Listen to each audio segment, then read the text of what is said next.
Hello and welcome to our administrative dashboard overview for Seesaw. My name is Luke Mundin. I'm the digital coach for the Southeast region. I'm going to walk you through the general overview of each of the tools, and in our Seesaw for Administrators course you can get a more in-depth view of what each of these tools can be done.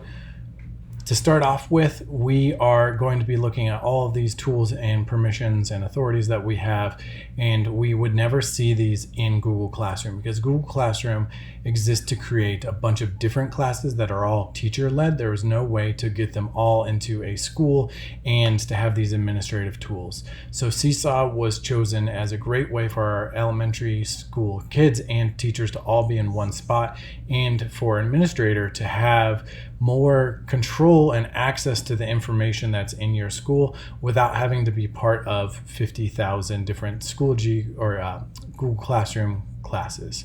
So to start off with, you will get a general overview of what has happened in the last week. Take note that this is during summer, so we don't expect tons of activity in Denver Public Schools the last week of July. You can see there have been 22 posted activities, responses to activities, 3 comments. These numbers will be really high, and you can see your family engagement throughout the year. To get down into our actual classes, then you can see how many posts have been made in a class, how many students, connected family members. All of this information can be used by you to support your teachers. So if you have a new teacher who is struggling in Seesaw, you'll be very clear by the amount of interaction that students have and families have in Seesaw. So that'd be a great way to then rally some support, maybe talk to a team lead or go and work with them, maybe sit down for some coaching or refer them to a digital coach for some help on that. The easiest way that you can then really dig into this data is by sorting it by different pieces of information. So you can hit these little carrots here and you can sort. So this is my most active class right here, would be by Mrs. Lund. And my least active classes then will probably have some that are like from past classes. But if I see any classes that are like this ELA class here, I don't like that they don't have anything posted in the last week, so I can circle back. Miss Lund has some great classes and some classes that she needs some support with. So we can sort based off of that. You can see also your top posts here. So you can see that this class has 1,000 posts total in this. So I can really shout out these teachers that are co-teaching in this class here for their amazing work. So I can give lots of kudos based off of the information I have here. This is feedback from our spring 2020 use of Seesaw, is that we needed ways for our administrators, our team leads, to really be able to get in and see the data from their class and not just take teachers at their word for it, or to hear things secondarily through family members. Our teachers tab then is mostly just administrative. You can see when teachers were last active. So I know Mr. Dino was active really recent. Here he has 2 different profiles. Ms. Tygeson as well, but if I go back, then Ms. Lund hasn't logged in for the last 5 days. That could be a warning sign for that as well, so I can get some support around her, or maybe she's out sick or something. That's fine too. Students will then be some student data, so I can sort here by some different ones here. We just have these filled with example students. You can see that there's no data here, and I don't want to get into it too much with student privacy, but these are just example students that we have here. And then moving on to skills. Skills is a feature that can be used in Seesaw to help track with standards mastery.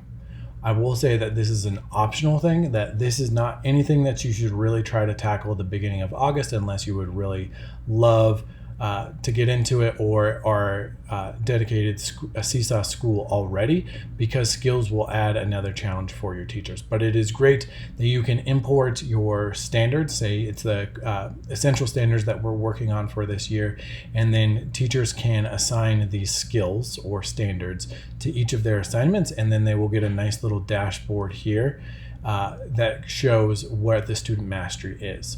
The caveat to this is that it's not an average of their scores, it's whatever their last score is. So it would be nice if it would be average of, say, like their last 10 assignments that have to do with a certain standard, but it'll just show the last one.